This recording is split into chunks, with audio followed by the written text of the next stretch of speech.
Oi, tudo bem com você? Eu sou a Patrícia Pirota e esse é o primeiro episódio do Literatura de Quinta de 2020. No episódio de hoje, ou na aula de hoje, a gente vai falar sobre o trovadorismo, que é a primeira escola literária de língua portuguesa. Mas antes, se você ainda não viu ao vídeo, não assistiu ao vídeo em que eu falo sobre o projeto, vai aqui no card, dá uma olhadinha, vê se você entende como é o projeto, para depois a gente entrar aqui e começar a discutir o trovadorismo, tá certo? Então, a primeira coisa que a gente tem que pensar sobre a periodização literária é que ela é uma mera formalidade. Então ela foi criada para que ficasse mais fácil de dividir os períodos e as determinadas características de cada período. E aí as pessoas que vieram depois, os estudiosos, os teóricos, criaram escolas, né? Eu expliquei isso bem mais detalhado nesse vídeo aqui, que é um vídeo bem antigo do Literatura de Quinta. Então só é aqui no card, tá? O trovadorismo é considerada a primeira escola de língua portuguesa, muito embora nesse período a gente ainda não tivesse a língua portuguesa como a gente conhece hoje, que foi desenvolvida só lá em meados de 1400, 1500. Nessa época, o que a gente tinha? A gente tinha o galego-português, que é uma mistura de português com espanhol. Naquele período, as províncias de Portugal e Espanha ainda não estavam muito bem separadas, né? Então a gente ainda tem uma língua que tem muita marca de ambos os lugares. Então, eu moro num prédio que fica numa das avenidas mais movimentadas da cidade. Logo, você vai ver efeitos especiais sonoros de pessoas que não têm noção, certo? Certo. Porque isso aqui é um vídeo super caseiro, super amador, que não tem estúdio. Esses tempos, no outro vídeo, alguém falou assim: ah, você devia ter um estúdio.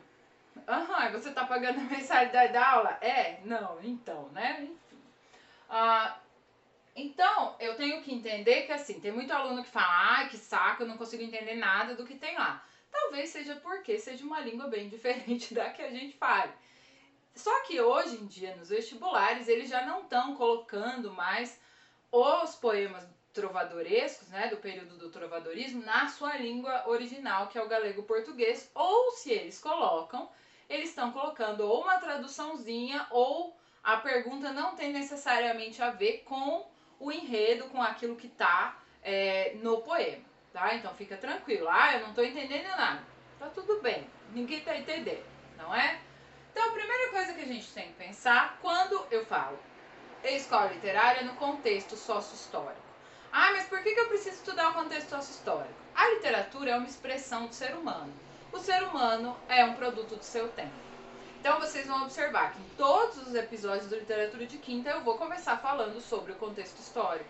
Porque é ele que vai ditar, ou é ele que vai ajudar você a compreender os textos literários.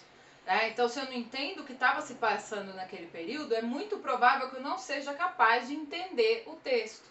Ou que fique muito mais difícil de eu entender o texto, porque o contexto é a grande chave para a interpretação de texto, inclusive. A galera que tem muita dificuldade de interpretar textos é porque não tem o conhecimento de mundo suficiente para um contexto. Então vamos pensar, o trovadorismo, que acontece no século XI e XII, né, 1189, 1198, data o primeiro texto trovadoresco, que é a Cantiga de Guarvaia, ou a Canção da Ribeirinha, do Paio Soares de Taveirosa, que é uma cantiga de amor, da qual a gente vai falar daqui a pouquinho. Então, é o período da Idade Média, em que a gente tem como modo de produção o feudalismo. E por que isso é tão importante? Porque nesse período a sociedade era dividida em estamentos. Tem muita gente que usa castas, mas são estamentos. E ela é teocêntrica, o que quer dizer que a gente tem uma hierarquia de valores e importância na sociedade. Vem Deus, o clero, aí a monarquia, aí depois vem os cavaleiros, que são as pessoas que trabalham para a monarquia, digamos assim. Aí temos os outros estamentos, ou como a gente chama hoje em dia, classes, né? É anacrônico falar classes nesse período, porque as classes são muito mais novas. Então, isso aqui é importante demais para pensar o trovadorismo, porque quando eu penso numa cantiga de amor, por exemplo, eu penso no eu lírico que está no estamento abaixo da mulher amada. Quando eu penso na cantiga de amigo, eu penso no eu lírico que faz parte das camadas mais populares da sociedade. E isso determina tanto a linguagem que vai ser usada no poema, quanto a própria temática do poema. Né? Então eu tenho que sempre lembrar dessas considerações. O trovadorismo tem uma tradição oral. Por quê? Porque 90% das pessoas era analfabeta. Né? Uma vez que a língua estava se desenvolvendo, para que as pessoas pudessem ter acesso, o trovador, que era o que nós hoje chamamos de poeta, né? E por que trovador? Trovador vem de trouver, né? Aquele que acha. O que ele achava? Né? Ele achava a melodia para encaixar no poema. Então, todas as produções do trovadorismo são cantigas. Por que a gente chama de cantiga? Porque é literalmente cantada. Tá? Elas são feitas de modo a terem uma melodia, a serem musicadas, para que isso pudesse passar de pessoa para pessoa e ficasse mais fácil delas entenderem, uma vez que elas não iam conseguir ler. Né? E aí essas cantigas eram apresentadas nas festas, nos salões e daí por diante. Tá? Então esse é o contexto do trovadorismo. Aí como é que a gente vai dividir a produção trovadoresca? A gente vai dividir em cantigas líricas e cantigas satíricas. Então, basicamente, né, a humanidade, desde que o mundo é mundo, fala mal das pessoas ou fala de amor. Que são, né, o eu é um outro e o inferno são os outros, né, Rimbaud e Sartre, respectivamente, fazem parte do ser humano, não é? Então, o que são as cantigas líricas? São as cantigas que vão tratar de amor. Basicamente, são as cantigas que vão tratar de sentimentos. Por que eu divido em amor e amigo? Aqui a gente tem uma divisão misógina, né, para variar nessa construção de sociedade patriarcal. As cantigas de amor tem o eu lírico, esse L aqui é o lírico, tá? Masculino. As cantigas de amigo tem o eu lírico feminino. Nossa, Paty, mas então as mulheres escreviam naquela época? Não, né, minha gente? Não. Eram homens que faziam um eu lírico feminino. O que é o eu lírico? O eu lírico, simplificando, é como se fosse o narrador do poema. Tá? A gente usa narrador para texto em prosa, crônica, romance, novela, conto, e eu lírico para poesia. Então, o eu lírico é a voz que fala no poema. Certo? Então, na cantiga de amor, o que eu tenho? Eu tenho um homem, né, o lírico masculino, que sonha platonicamente com uma mulher que está um estamento acima dele. Logo, é uma mulher inalcançável, uma vez que a gente não tem possibilidade de mobilidade social. Por isso, a noção de estamento é tão importante, tá? Então, ele vai ficar sonhando com aquela mulher, com aquela senhora. E aí tem uma expressão que é Mia Senhor. Mia Senhor serve tanto para o masculino quanto para o feminino, tá? Então, tanto na cantiga de amor quanto na cantiga de amigo, a gente vai ver a expressão Mia Senhor.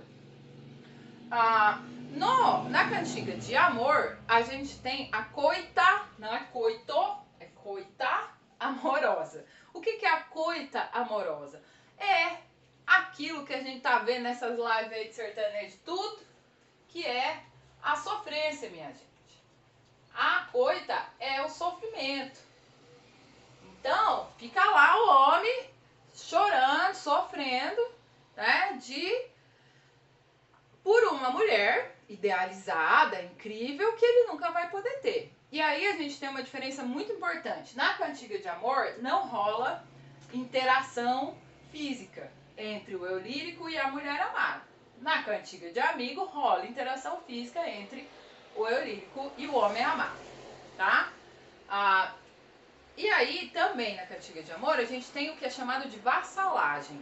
Vassalo é aquele que serve ao seu senhor, não é? Então, o eu lírico é vassalo da mulher amada. Ele faz de tudo pela mulher amada.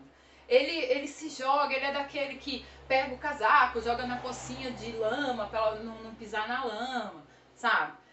Então, quando a gente pensa na cantiga de amor, a gente pode pensar, por exemplo, na Ana Júlia do Los Hermanos, né? Que é o mano que tá lá triste porque a mina nunca vai dar moral pra ele, não é?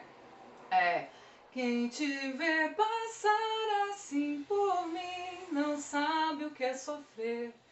Ter que ver você assim, sempre tão linda. Então, o Los Hermanos é trovadoresco? Aí é um ponto importante. As escolas são do seu período. Eu posso dizer que Los Hermanos tem uma influência trovadoresca. Na verdade, todas as escolas têm influência do trovadorismo. Tudo que veio antes influencia o que vem depois, não é assim? Mas eu não posso dizer que eles são do trovadorismo porque eles não estão naquele período, certo?